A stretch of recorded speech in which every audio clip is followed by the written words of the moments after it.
Hi everybody, welcome to Northern Field Running. I'm here with Andy Stephenson. Hello. The cat is out of the bag. As we've teased, Andy is off to run a very big race, aren't you, Andy? I'm off to do the UTMB, Graham, on the 26th of August. Wow. So, yeah. Now, anybody that doesn't know what the UTMB is, it's the Ultra Trail Mont Blanc, which is 106 miles and almost 33,000 feet of climbing. It's not that much, is it? Yeah, it is. Now to simplify this into my simple mind, we've just discussed this with Andy, that is the equivalent of me running from my house in Cramlington to Edinburgh whilst climbing up Scafell Pike 10 times. So that's quite a challenge, Andy. There's those butterflies again. So Andy is here with us today and he's just going to give us a little insight into the process, how you get into the UTMB. He has done it before, so he's going to give us some information about that and cost and things like that. So the rest of us that look at this with envious eyes can think, do we want to give it an attempt? Do we want to give it a try? So, let's go. Let's go.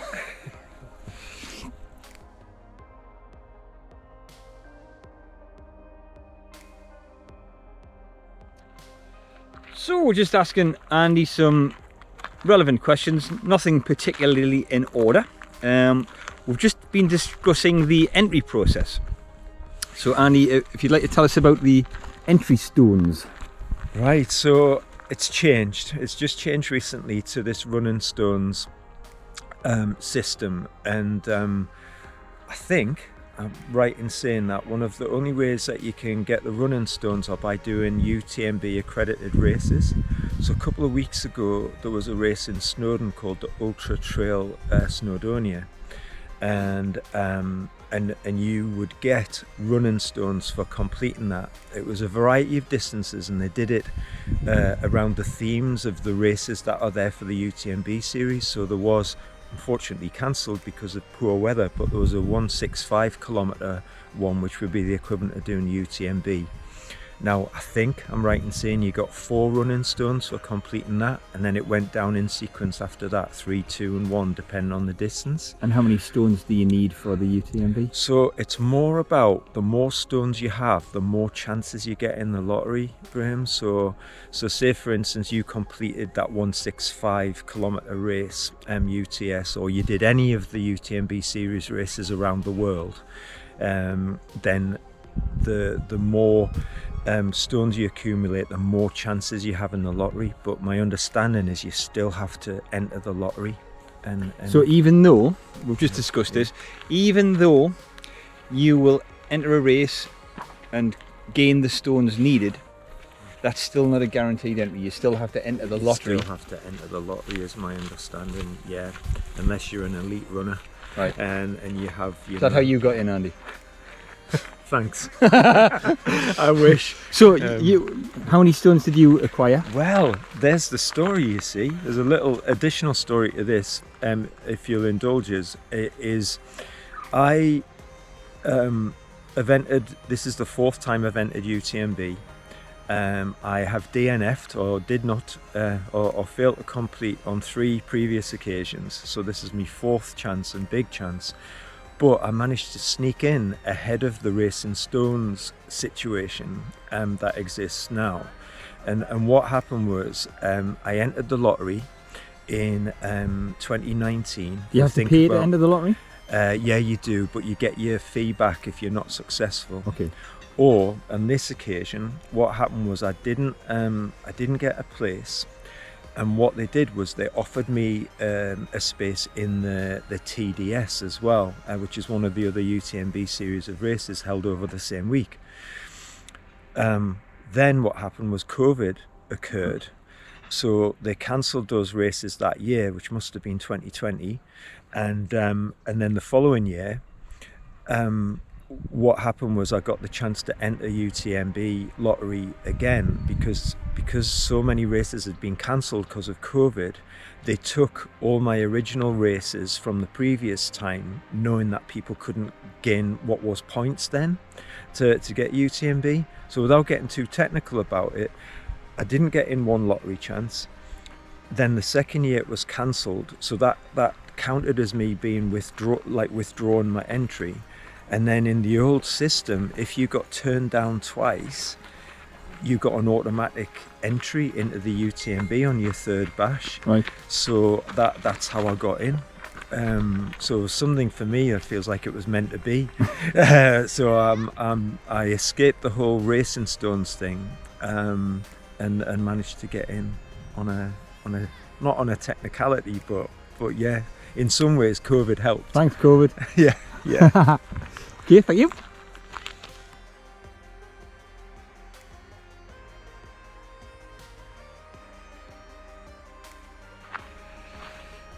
So Andy has kindly offered to do a reveal all interview. So let's talk about costs. Now let's think about your lottery fee, your race entry fee, your accommodation, your travel. Yeah. What sort of? So if I remember this costings are we rightly, because it will have changed and it will have undoubtedly gone up, but you end up paying to register. So you have to register, and then what happens is the time scale of it. You put your entry in. It's something like £50, I think, which is probably about the equivalent of €50 at the time. And then usually around the January time, you find out whether you've got a place or not. And then in the January, you get that option, you get a short window where you have to then complete your entry. And that's when you pay something like another 150. I want to say it's around £200 in total to enter. So for such a kind of, I kind of think of the right word, but such a showpiece, iconic race, yeah, good word. It's easy for me to say like £200 is still a lot of money, and then when you factor in the travel and everything to get there, I would imagine the prices of the hotels inflate for that race. Yeah, I think that does happen. I mean, we've always Airbnb'd when we've gone, and we've got an Airbnb this year at Les Houches. Is that right in the centre of? It's just outside of Chamonix. Obviously, people will have a choice of where they head for. Like my son and his partner are coming over to watch, and they're staying right in the centre of Chamonix, and they want to do that, and we've done that as well. But a couple of times we stayed in Les Houches, and once we've stayed in Argentia, and they're just a little bit quieter, one further up the valley and one further down the valley, and you're just out of the, it's fantastic, don't get me wrong, the atmosphere is amazing, but it's also nice to escape it for a while, and get away from like the trade show and all the and of course I'm there for the UTMB, but there's a whole series of races on that week, and so the finish line in the centre of Chamonix is open all week, and all week there's just a steady stream of runners coming in, and it's fantastic, to watch people coming in, and wherever you are, once you get, I think, beyond like Wednesday, and you see the first finishers coming in from the different races, it's always lovely wherever you are. Even if you're walking along grabbing an ice cream or something, you'll see runners, depleted runners, coming past, and everybody, the atmosphere is great. People stop and clear and clap and cheer people coming in. People are often grabbing their kids from the crowd as they come in and running before up they the get finishing. wiped out by some yeah. So what would you expect to pay for an approximate cost for? I presume you're staying out there for about a week. Yeah. So we're there for about a week, and we've paid about $500 for our Airbnb. Okay. So that's just a double bed, 1 bedroom room under a chalet at Les Houches. and yeah, like I think my son and his partner, they've managed to get an apartment in Chamonix, and they booked it quite late, and I think they're paying about 400, but they're paying, like, it's a shorter period of time they're there for, maybe about 100 a night. Could we say, as an approximate overall cost for your flights, accommodation, and entry into the race, you're looking at about £1,000? Yeah, maybe. Yeah, I would say that's probably about right. We're not flying this time. We decided to try and be, a bit more environmental about it. So we're going on the Eurostar. So we'll go Eurostar through to Paris to Geneva, and the railway system over there is fantastic. And then actually once you get to Geneva, and once you get out to Chamonix on that train line, for the week that the festival's on, the running festival if you like, they give you a free pass. So all the buses and the trains are free once you've got this pass, and and that's to minimise traffic running, like going around this beautiful valley. You know, you're surrounded by stunning mountains, and Mont Blanc obviously is there hanging in the distance, so it just keeps that environmental impact down a bit as well. Okay.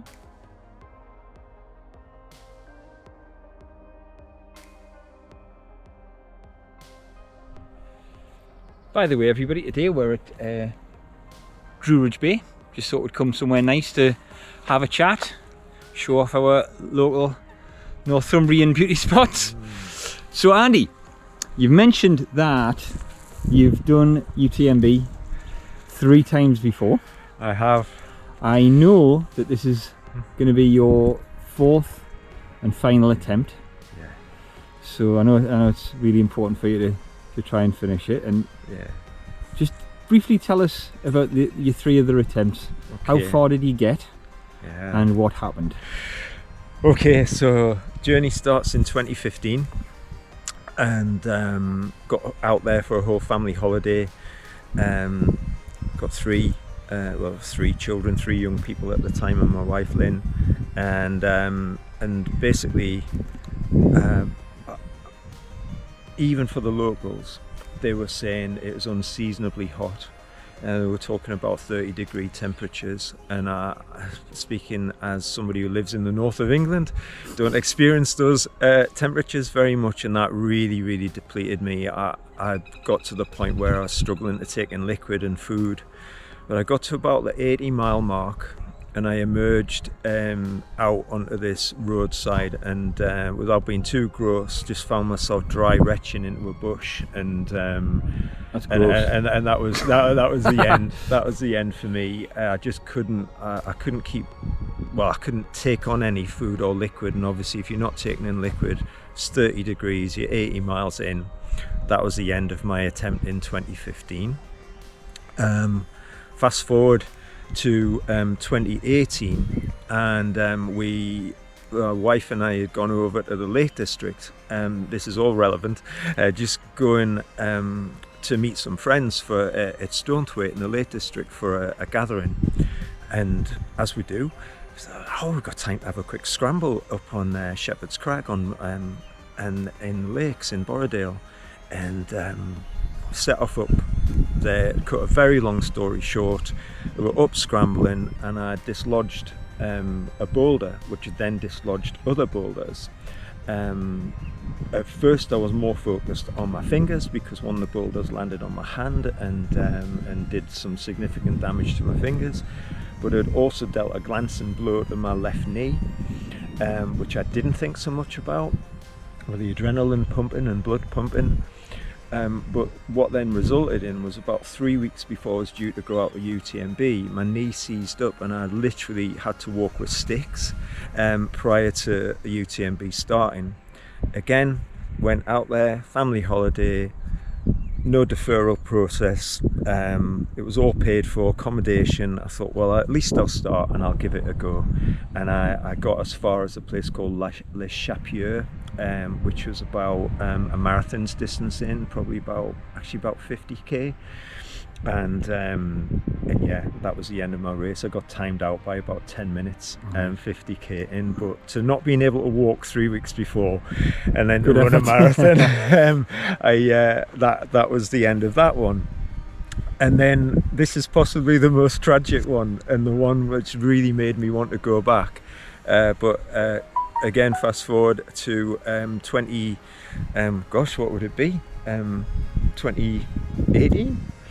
I've lost track of the years, that's COVID for you. Out there just with my wife this time, and really going much better. And I get around to the very last big checkpoint, which is at Valenciennes. I'm within time scale. Unfortunately, I'm not managing to eat, and I'd also been vomiting quite a bit, just probably had gone about 24 hours without much nutrition, liquid going in. And the last climb as you come out of Valenciennes, so I saw my wife and our French friend there, Veronique. They were cheering me on, lots of encouragement. I left Valenciennes, started to go up to Col de Montet, and it's a killer of a climb, like the last one. How many miles especially. are we talking here? We're talking, at this point, I'm probably over 90 miles in. Wow. I eventually got to 101 miles out of 106 at a place called La Flégère, but I got timed out at La Flégère because after Col de Montet, I was starting to fall asleep. I had poles, running poles with me, and I actually at one point put the poles under my chin, and I fell asleep on the trail with my chin on the poles. And this English lad came up to us and said, "Come on, mate, you've got to keep going, otherwise you'll get timed out." And I woke me up, and I kept going a bit, and then I fell asleep again, and I was just absolutely wrecked. So yeah, I got to 101 miles, and got timed out with. I could see Chamonix. I could almost hear the announcements down in Chamonix below us, like 5 miles away. But that was it. So that was the end of that one. So it's doable. Yeah, I almost made the complete circuit. So it feels all the more special to go back and give it another. But you are adamant this is your last attempt? It's my last attempt. Yeah. I don't. I love my running. I like my fell running. I love my hills. I love the wild open spaces. There's lots to love about UTMB, but I think if I don't make it this time, there'll be other challenges out there that'll keep me going. I think. Yeah, I've given it. New Big and Park run. Yeah, exactly. I've given it everything I can. Yeah. Wow. Well, that sounds fun. Or one last little bit, Graham, if you don't mind, is my wife would never forgive us if I didn't tell you this story. I was so depleted after the last race, and this is a lesson to just hydrating and keeping that food going if you can on any races. I got transported back down into Chamonix on a wild Land Rover ride and a taxi. Like that, they put the race on to get us back into Chamonix. Linked back up with my wife. Linked up with the marvellous John Steele from Hard Moors as well, who happened to be out there. Just avoided vomiting on John back in Chamonix. But then I wear contact lenses when I'm running, and I fail to take them out. And a little bit gross, so if you have a squeamish nature, please turn away or turn off now. For people love gross on this channel. But I went to sleep back at our little apartment in Argentière without taking my lenses out. Woke up about 2 o'clock in the morning thinking, I never took my lenses out. Went to take them out, but I was so dehydrated, the lenses had fused to my eyes. And as I removed my left one, I actually took a little bit of the cornea with me onto the lens. And I was temporarily blinded in my left eye for about 24 hours. Wife did a fantastic job of bandaging it with a bikini top and a piece of bandage. So I was walking around with an eye patch until we could get some proper medical attention made out of a bikini. There's a photographic evidence there somewhere. And yeah, it does have a happy ending, though I'd never recommend it. I now, because of the treatment I got in France and back in the UK, I can actually now see better out of my left eye than I could prior to the UTMB, so that's something I took away. But don't try this at home, kids. Don't try this at home, kids. Andy, you could be the worst advocate for trail running on planet Earth. Well done.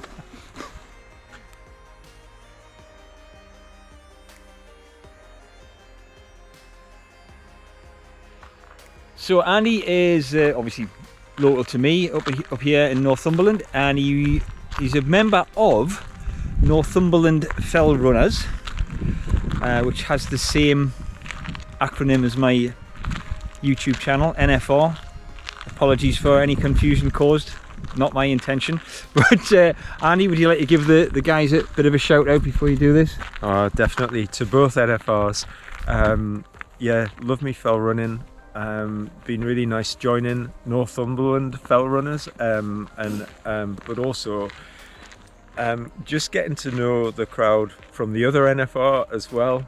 Seeing Graham out on the fells with his camera, Annoying everybody. I took to, well, I don't know if you were annoying or I was, Graham, because I kept wearing my green mountain equipment hat. It's very.